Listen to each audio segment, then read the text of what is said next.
Coucou la team Ponycorn, je suis hyper contente de vous retrouver pour une nouvelle vidéo et en particulier celle-ci parce que ça fait super longtemps que je veux la faire. En effet, à chaque fois que je poste une vidéo de Mimi qui rentre toute seule dans le vent ou de Zozo qui travaille en liberté, vous me demandez mes trucs et astuces pour savoir comment faire.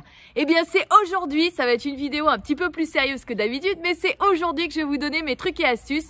Et aujourd'hui, on va parler des 4 fondamentaux. Les 4 fondamentaux, qu'est-ce que c'est? C'est 4 exercices de travail à pied à savoir faire absolument si vous voulez arriver à travailler en liberté, à monter votre cheval dans le vent tout seul, etc., etc., etc. Donc aujourd'hui, je vais vous montrer comment faire. Petite précision, ce que vous allez voir dans cette vidéo, c'est ma façon de travailler. Et en aucun cas, je n'ai la science infuse. Je me suis inspirée des meilleurs, bien sûr, Andy Booth si tu passes par là. Mais bien entendu, je fais des erreurs, j'en ai fait, j'en referai. J'essaie de travailler le plus possible dans le respect du cheval et c'est ce que j'aimerais vous transmettre. Allez, c'est parti!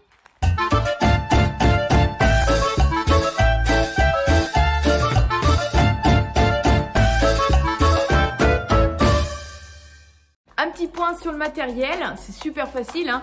Vous faudra un licol éthologique ou un licol normal, ça marche aussi. Le licol éthologique, c'est un petit peu plus précis. Voilà, un stick ou un drapeau.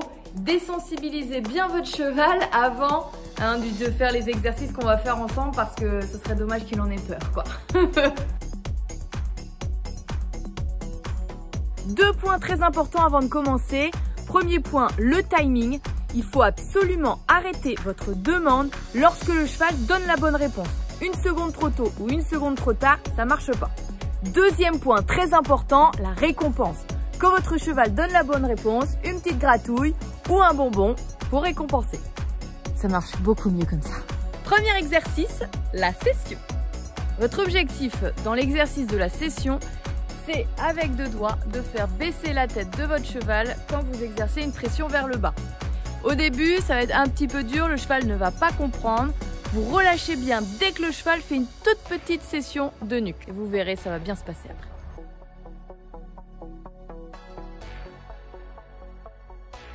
La deuxième façon de demander cet exercice, c'est de placer justement la main sur la nuque et d'exercer une pression. Quand votre cheval baisse sa tête vers le bas, vous relâchez et vous récompensez. C'est simple, presque. Deuxième exercice qui peut paraître très simple, mais qui est pourtant assez compliqué, apprendre le reculé à son cheval. Il y a plusieurs manières d'apprendre le reculé à son cheval. On peut lui apprendre par pression sur le poitrail directement, de la façon à pas de Parelli, poil, peau, muscle, os, c'est-à-dire de plus en plus fort s'il n'y a pas de réponse. Bien sûr, quand il y a une réponse, on arrête tout de suite, hein. On ne continue pas 1 seconde trop tôt ou 1 seconde trop tard quand on s'arrête, on ne donne pas la bonne réponse au cheval. Deuxième façon d'apprendre le reculé, avec la longe. On tire la longe, le licol vers l'arrière et on relâche quand le cheval a fait un pas au départ, puis 2, puis 3, etc. Le but, c'est vraiment de se contenter de peu au début et d'augmenter petit à petit.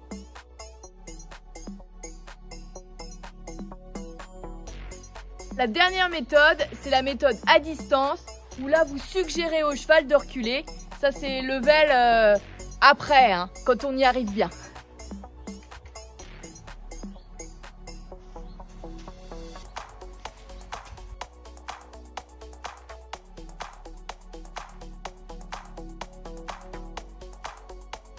Troisième exercice, bouger les hanches de son cheval. Bien sûr, à droite et à gauche, hein, on fait toujours les 2 côtés à cheval. Pour y arriver, au départ, je vous conseille de le faire comme pour le reculer sur le poitrail. Là, on va aller appuyer sur les hanches directement avec la main. Toujours de façon progressive, poil, peau, muscle, os. Quand votre cheval a donné la bonne réponse, on arrête. Si vous voulez utiliser le stick ou le drapeau, vous pouvez, mais toujours avec finesse et avec précision. On touche la pointe de la hanche pour bien faire comprendre à son cheval qu'on veut bouger sa hanche. Ensuite, comme le reculé, vous pouvez le faire à distance en suggérant au cheval de bouger les hanches comme je le fais avec mon drapeau.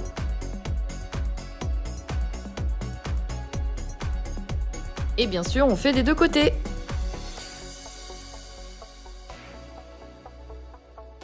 Et enfin, 4e exercice, isoler les épaules. C'est le même principe que les hanches, on fait bouger les épaules du cheval uniquement. C'est un petit peu plus compliqué que les hanches, c'est moins évident pour les chevaux et c'est très important quand on veut garer son cheval devant le vent correctement. Soit on utilise les hanches, soit on utilise les épaules. C'est parti! Comme vous pouvez le voir, là j'utilise la suggestion pour demander à Mimi de bouger les épaules, c'est-à-dire que je ne la touche pas. Mais au début, comme tout le monde, j'ai utilisé la pression. On fait une pression, poil, peau, muscle, os au niveau de l'épaule et on arrête dès qu'on a la bonne réponse. Attention, au début, les chevaux avancent. Il y a un côté plus simple pour Mimi que l'autre. C'est comme pour tous les chevaux, il y aura un côté plus facile, un peu moins facile. N'hésitez pas à utiliser des codes vocaux en récompense. Moi, je fais souvent « Oui !» On a l'air très con, mais ça marche du feu de Dieu.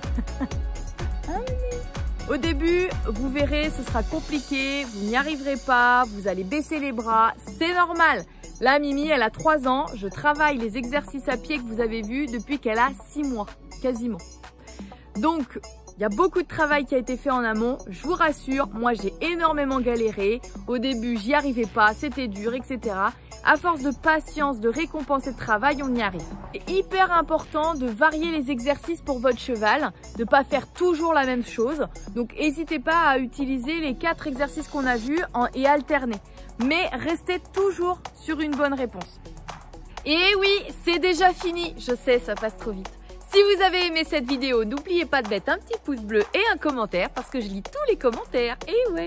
N'oubliez pas non plus de vous abonner à la chaîne parce que plus on est de fous, plus on rit et surtout vous ne louperez rien de nos prochaines vidéos. Et je vous conseille de rester connecté parce que la prochaine vidéo, ce sera sur l'embarquement. Je vais vous expliquer comment j'ai appris à Mimi Gratte-Cul à monter toute seule dans son vent. À bientôt!